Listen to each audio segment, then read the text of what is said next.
And eventually I start seeing some very strange things on TV. I start asking questions. And the first thing I noted was references geographically to the United States, and I noticed severe changes in the coastlines and the interior, and the fact that Europe didn't look at all like when I had remembered it. And I started asking questions. What's happened? What's been going on? That's when they said, I want to see maps of what's happened and some description. I said, it looks like there's been major earth changes. And I said, yes, there have been. It all happened in the period between the beginning of the 21st century and basically the year 2025. All right, what happened? So they told me, they showed me maps, and to describe it briefly, the east coast of the United States was rather heavily changed, not as much as the west coast, but neither one, for that matter. None of the changes I saw would fit some of the very far out maps promulgated in the late 20th century by various people such as the I Am America group and Michael Gordon Scallion and his series of maps. They were what I would consider the worst case possible scenario, and it didn't happen that way. But what I did see was changes in the East Coast, particularly when you went south towards where Georgia, Carolinas and Georgia is. The Georgia coastline had gone inland, so that Atlanta, instead of being about 100 miles from the ocean, was only 3 miles from the ocean. A lot of the east coast of Georgia was gone.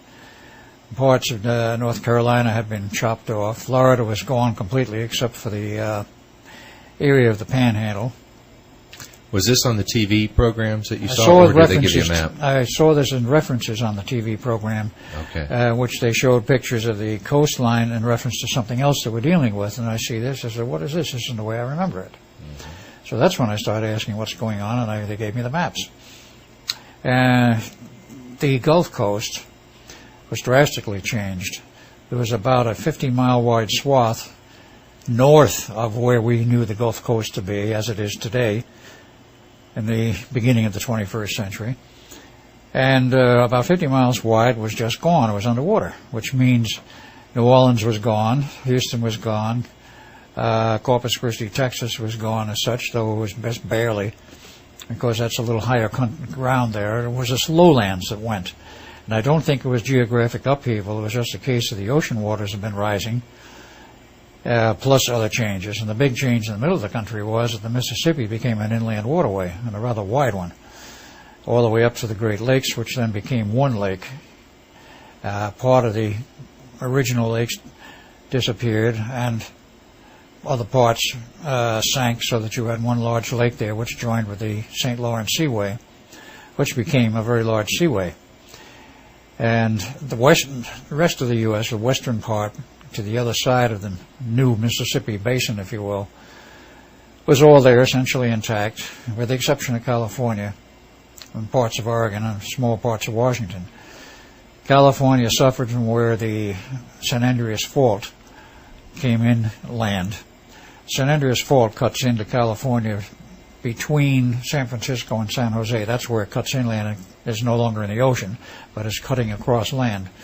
And it goes down basically central California, so that when you get past Los Angeles, it winds up cutting through the middle of the Salton Sea.